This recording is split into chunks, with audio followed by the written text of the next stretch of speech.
O jornalismo de guerra ele deve ser calcado na cobertura do povo, das pessoas normais, o que é o horror de uma guerra. Porque os governantes, eles mentem pra caramba, os generais, eles mentem pra caramba. Eles têm existe uma guerra realmente de informação. Né? É isso que eu queria saber, a parte da desinformação, da manipulação. Na verdade, é a primeira coisa a morrer na guerra. E como que, assim, como que você confia na informação que você está trazendo? Como que você ali no front, ou dentro da cidade, ou dentro da guerra, você distingue o que é verdade, o que é fake news, o que é campanha de desinformação? Então, olha... É muito complicado. Digamos assim, pega uma guerra como o Iraque, em que você tinha uma mídia americana completamente servil em relação ao governo. É impressionante como jornais respeitadíssimos, como o New York Times, depois eles pediram até desculpa, né? Porque eles, dessa hora... E esse é o problema de guerra, né? Que a guerra empurra uma coisa de patriotismo meio bobo, né? Porque você para de pensar, é do teu time, é do teu país, você aceita tudo porque o teu governo disse. E não é bem assim, né? Então tinha muita mentira também do governo americano, dizendo teve tropas iraquianas, da Guarda Republicana que fizeram isso, e depois não tinham tido nada disso, entendeu? Eles demoraram as 3 semanas para chegar em Bagdá e contar. Agora, por mais que você tenha um cuidado como repórter de falar do que está acontecendo, e falar, olha, segundo o governo americano, segundo fontes... Mas, pô, chega uma hora que é chato pra caralho você ficar repetindo sempre isso, né? Mas não se trata disso mesmo. Porque você, como repórter lá, você tem um limite geográfico do que você pode falar. Eu tô no sul do Kuwait, eu tô no Kuwait, ou eu tô no sul do Iraque, eu não tenho como saber o que está acontecendo em Bagdá. E nessa hora, realmente, você depende de uma equipe. A TV Globo, que eu trabalhava, tinha profissionais que pesquisavam em outros meios de comunicação, eu também. Eu tinha uma pessoa que falava árabe comigo para checar a mídia local, ele também conhecia a realidade local. Então você vai misturando um certo bom senso em relação ao que é provável e o que não é provável. E você fala para o seu público, olha, existem essas informações. Mas um dos grandes problemas do jornalismo atual, e esse gênio não volta para a garrafa, digamos assim, é o jornalismo 24 horas. O jornalismo de 24 horas impõe uma necessidade de novidades o tempo todo. Você sempre quer, na próxima vez que você entrar ao vivo, contar uma coisa que você não contou na outra vez. Então, há um assodamento, há uma pressa em você aceitar uma nova informação, porque é novo. Mas saiu no site. Eu já briguei na Globo, o neguinho falando, mas saiu no site. Eu falei, mas eu estou aqui. O site não está. Entendeu? Quem está aqui sou eu. E porque tem coisas que acontecem assim. É site que reproduz site, que reproduz site, que reproduz site. Não sei, mas quem é do site aqui? Não tem ninguém. Ninguém verificou, ninguém processou, ninguém digeriu aquilo ali, né? E guerra, na verdade, você entende mesmo com historiador. Entendeu? Meses, anos depois, você vai saber realmente a verdade do que aconteceu. Muita coisa, o jornalismo é uma tentativa rápida, primeira, né, meio... né, possível, né, de você contar uma história, mas não é a história real, né? E essa Ucrânia, por exemplo, eu já tive 4 vezes na Ucrânia. Até 10 anos atrás, exatamente, foi a Eurocopa. Lembra a Eurocopa? Foi Polônia e Ucrânia. E eu fiquei na Ucrânia. Então, eu tive Polônia no comecinho, depois fiquei só na Ucrânia, rodando tudo. Eu conheço bem a Ucrânia. É um país corrupto demais, mas demais de corrupto. Assim, um troço assim, era um problema seríssimo. É um país rachado, sim, por um lado pró-russo, um lado pró-ucraniano.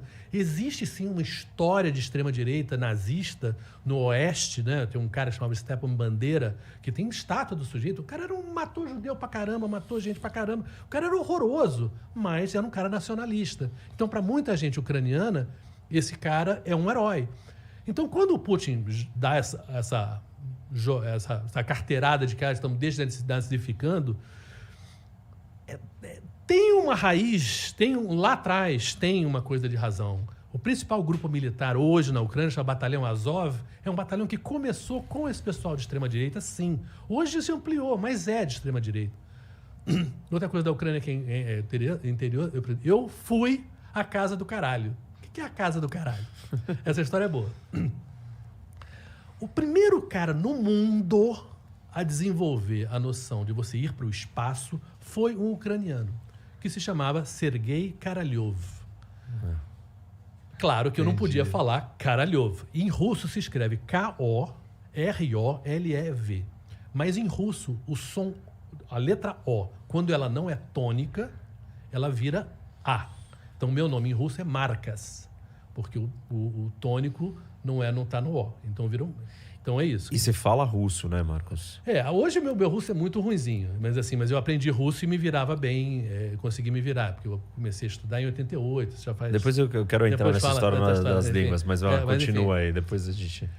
Mas esse cara foi o primeiro cara a realmente criar o que se chamava cosmonáutica, que é a ciência de você pensar o espaço. O primeiro satélite, né, do mundo foi esse cara que mandou para...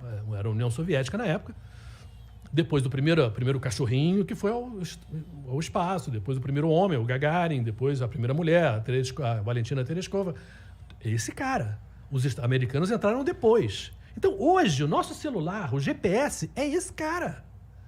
Aí, na noção de um satélite, sabe, é esse cara. Então, a guerra da Ucrânia, de certa maneira, começa... Tem na raiz, hoje, militarmente, se você quer entender o que está acontecendo lá, a questão do satélite. Por quê?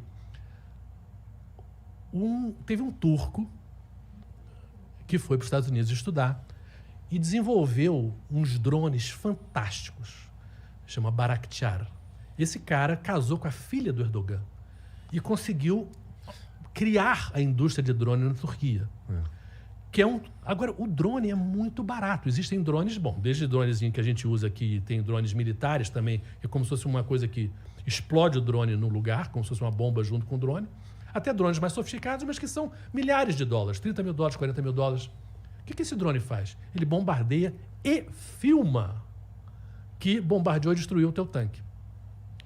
Um avião de guerra, um caça, custa $300 milhões, até $600 milhões. Quer dizer, quantos drones você não pode ter para o mesmo resultado, sem piloto? Que você faz de casa, que nem jogando videogame.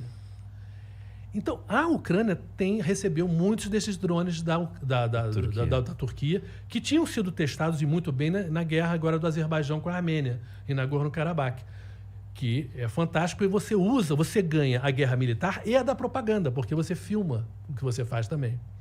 Então, essas colunas de tanque de russos que invadiam em estradas pequenas, porque a Ucrânia tem pouca autoestrada, é muita estrada pequena, eles ficaram meio parados ali e os drones chegavam e bum! E você bombardeia o começo da coluna e o final da coluna, ninguém fica parado. Porque você não tem como tirar um tanque, empurrar um tanque para o lado da estrada. É pesado demais. Outra coisa que os ucranianos têm, esse RPG, era tipo como se fosse um lança-granada, né? São muito mais sofisticados hoje, chama Javelin, que é de dardo em inglês, né?